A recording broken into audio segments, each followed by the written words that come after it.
Доброе утро. У меня сегодня последний день в университете. Это значит, что у меня последняя лекция, семинар на кампусе по последнему курсу, который я буду брать за свою магистратуру. Это шведский. И, наконец-то, моя вся вот эта вот эпопея подходит к концу, чему я очень рада. Я получила оценку за свой диплом. Наверное, подробнее расскажу в другом видео, но, в общем, это проходной балл, так что все здорово, я очень довольна. И мне хочется сделать этот день немножечко более особенным, поэтому я его снимаю и приглашаю вас со мной.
Сейчас довольно много эмоций по поводу того, что этот период в моей жизни заканчивается.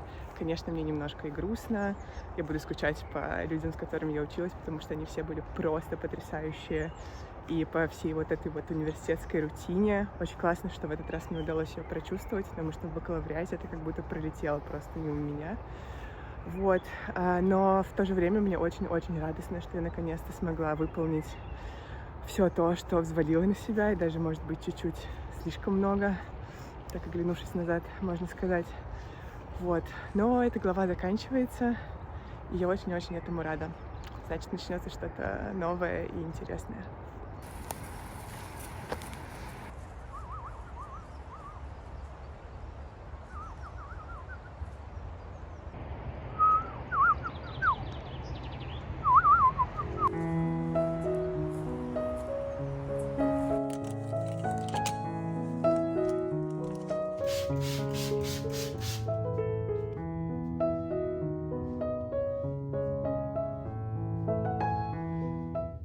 На завтрак у меня сегодня чай масала, вот такой индийский, мой любимый, с молоком. Патчи для глаз корейские, для экстра лакшери, так сказать. И, конечно же, домашка по-шведскому. Я всегда занимаюсь языками с утра, и мой минимум — это Duolingo, Close Master. Но это вот минимум-минимум. А так, обычно еще что-нибудь сверху. Вот сегодня шведский.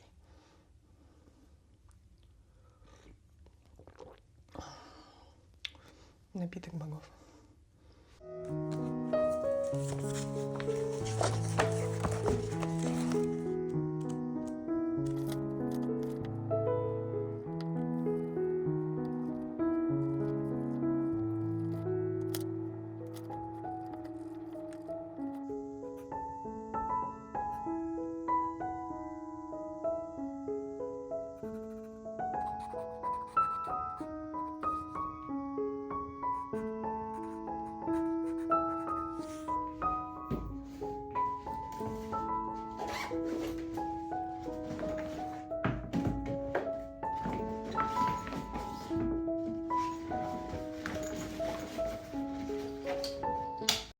Что мне совсем не повезло с погодой, я собралась много снимать, но вот видите, распогодилось. Ой, боже, какой счастливый день, красота.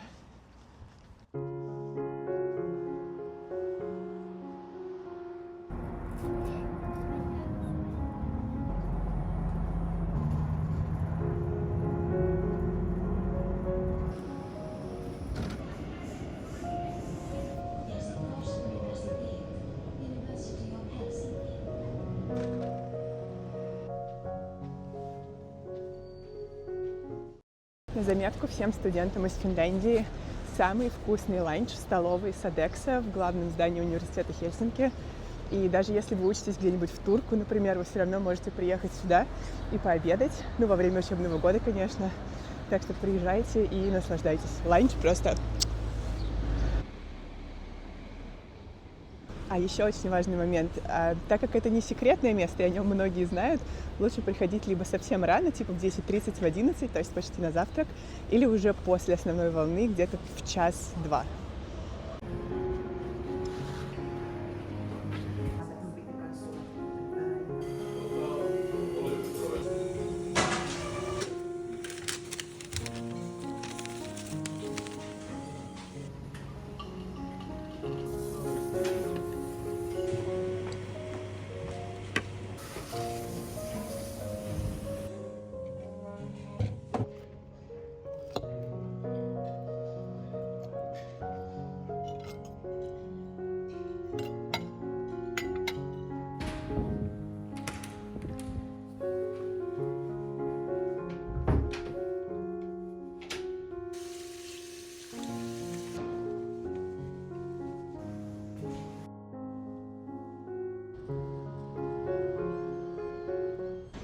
Ты моей последней парой, немногим больше часа, и вообще я хотела прогуляться, потому что погода такая замечательная.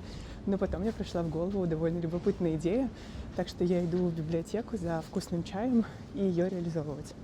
В общем, вкратце, в конце предыдущего курса я попросила разрешения у преподавателя сделать кахут на повторение, и это был супер вообще success. Всем очень понравилось, это было смешно и полезно. А в окончании этого курса я решила сделать себе задачку посложнее и сделать подобный квиз, тоже кахут, только по шведским мемам. Ну, посмотрим, что у меня получится.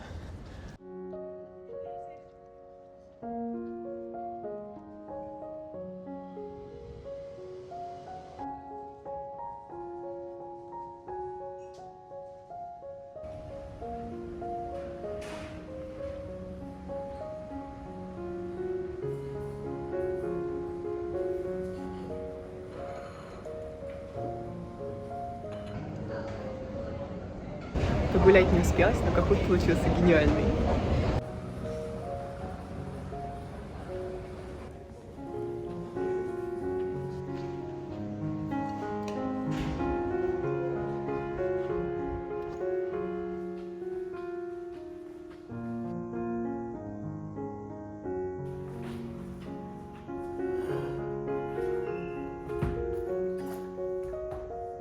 Мой самый любимый вид из окна. Сижу в семинар и очень волнуюсь, а вдруг его не будет. У нас на этой неделе экзамен, и эта пара как бы стоит в расписании, но вроде никакой дополнительной информации на Moodle не было. Я сейчас провела час, занимаясь вот этим кахутом. Он получился просто бомбически прекрасный. Надеюсь, у нас будет время, и Анна разрешит мне провести его. Вот.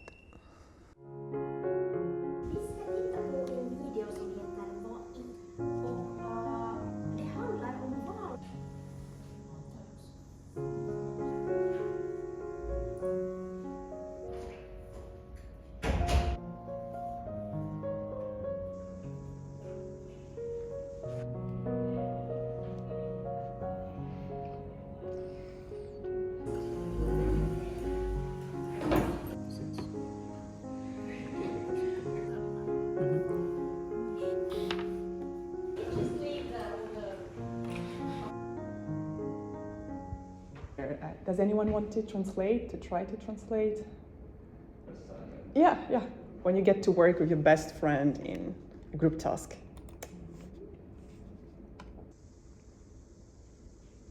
Almost everyone got it right. And a very nice phrase to learn, vad är fel med dig? Hopefully you don't feel like that towards me because of the Kahoot. So sorry, not sorry. And let's see the podium. Det var toppen, или канон, то есть пушка, как они говорят по-шведски. Мы сыграли в мой Kahoot, и он даже зашел людям, несмотря на то, что мемы, но это вкусовщина. Не всем всегда смешно в одинаковых местах. В конце лекции я подошла к учителю, чтобы сказать ей большое спасибо за работу, которую она проделала. Это действительно дорогого стоит, и это внимание. И, короче, она действительно очень классная, один из лучших учителей в университете, с которыми мне довелось работать. И так супер важно, ребята, давать фидбэк, особенно своим учителям. Хороший или не всегда такой прям супер хороший, но фидбэк — это просто то, что позволит улучшить занятия для тех, кто будет учиться после вас.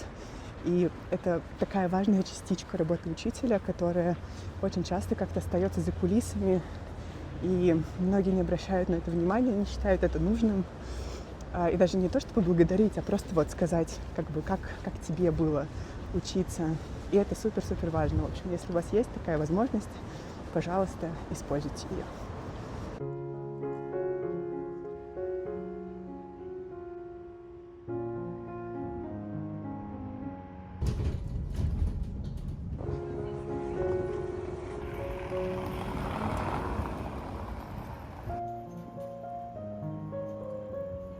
Сейчас я иду в свой самый любимый магазин. Это азиатский, продуктовый, и мне очень нравится там все бродить, разглядывать какие-то новые штуки. И сегодня я покупаю все для рамена, который буду показывать вам, как готовить дома. Так что на ужин с рамена пока перекусываем любимым круассаном. Вот это набор счастливого человека.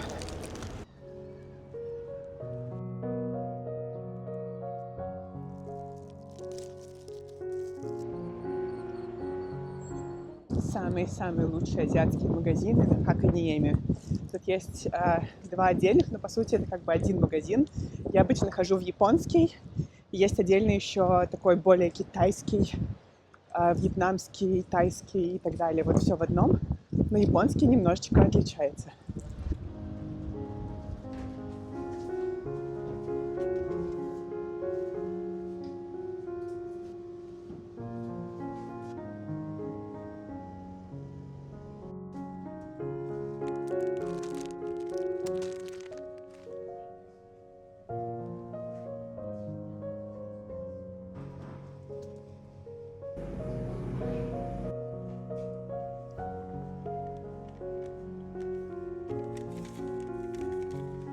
Я купила все, что мне нужно. К сожалению, не все, что мне хотелось. Мне там слишком много всего хочется. Вот, но тем не менее у меня есть все, что нужно для рамена.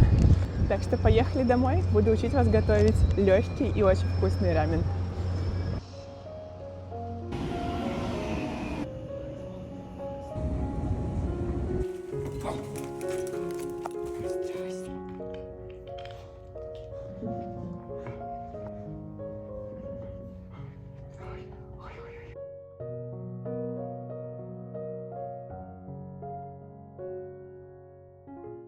Я как раз отношусь к той категории чудиков, что в путешествиях ходят в продуктовый магазин, как в музей. И, к счастью, живя в Финляндии, у нас здесь очень много разных небольших национальных магазинов, в которых мне очень нравится заходить, вне зависимости от того, что это за магазин. Турецкий, эстонский, азиатский, все что угодно. Просто я обожаю исследовать новое, искать какое-то вдохновение, потому что дома я очень много готовлю. И для меня вот рамен — это как раз квинтэссенция, наверное, comfort food, то есть вот такой вот уютной еды, без которой в темное время года и холодное время года не обойтись. И несмотря на то, что сейчас уже почти май, у нас все равно холодно, я так немножечко замерзла сегодня. Так что будем готовить рамен и греться.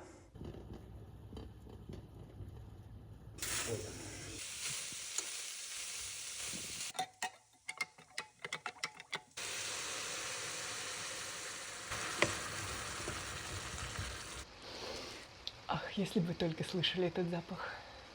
Вот этот друг уже услышал. Я всегда заготавливаю бамбук заранее, и это, естественно, не на один рамен, а порций так на 10-16. И часть из этого я использую, а часть просто замораживаю до следующего раза. Помимо протеина и, естественно, бамбука, мои любимые топпинги для рамена — это кукурузка, нори, яйца, можно маринованные, можно и так обычные, и, конечно же, пак чой. Но сегодня у нас рамен праздничный, поэтому я еще обжарю вот такие грибочки эноки.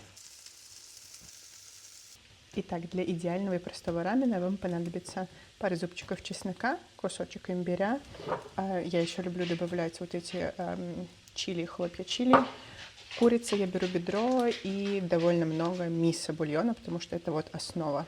Бонус этого рецепта в том, что все можно приготовить всего в одной кастрюльке, что значит меньше мыть, Ну и, в общем, я такое люблю. Сначала обжариваем имбирь.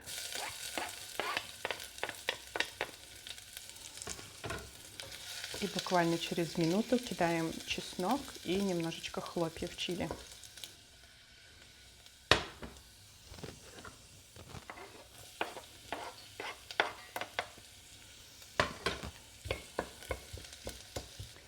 Надо быть очень аккуратным с чесноком и с хлопьями чили, потому что они очень быстро начинают пригорать. Поэтому я сначала вот выложила чеснок, он совсем чуть-чуть там подрумянился, и я добавила чили. Вот теперь все хорошенько зарумянилось, и мы это обязательно все снимаем. И теперь на этом же самом масле мы будем обжаривать куриные бедра. Я беру обычно сразу без кости. 2 или 3 кусочка обычно достаточно на 2 человек. То есть прям, чтобы облопаться. Также я заранее достаю миски для рамена и ставлю их поближе на плиту, чтобы они тоже разогрелись.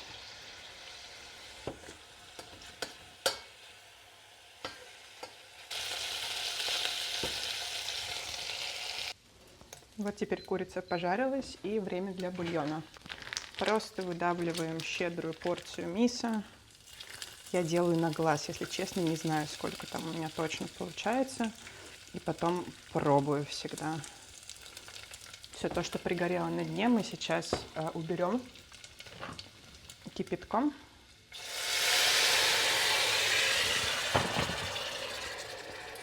Потом добавлять постепенно воды, тогда не будет комочков.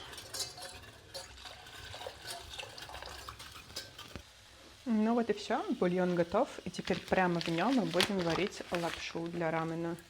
Я использую вот такую сухую. Ей нужно примерно 7 минут для варки, и на человека идет примерно 100 грамм. Пока варится лапша, я нарезаю курицу кусочками. Ну и лапша готова. Раскладываем ее по тарелкам. Ну и самое последнее, варим пак чой. Ему нужно всего минутки 2 максимум. Просто немножечко припустить эти листочки в бульоне, и все будет готово. Я продержала его где-то 1,5 минуты. И выкладываем в тарелку. И выливаем бульон.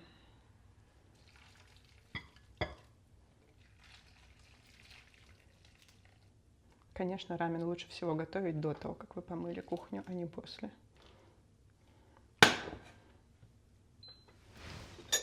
Немножечко топпингов. Это имбирь с чесноком, который мы жарили в самом начале. Нори. И, конечно же, курица. Ну, можно делать и с другим протеином, там с тофу, например. Кому что больше нравится. В конце посыпать немножечко кунжутом.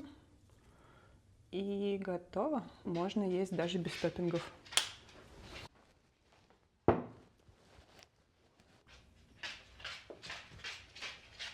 Ну а дальше оформление художественное, в зависимости от видения.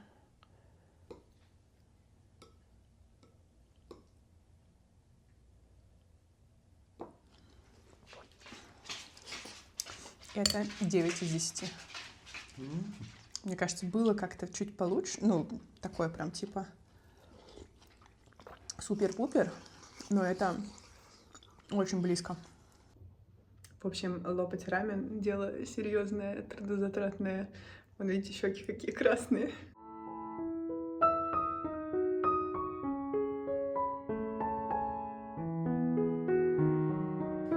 Настоящий шеф всегда хорошо убирает свою кухню.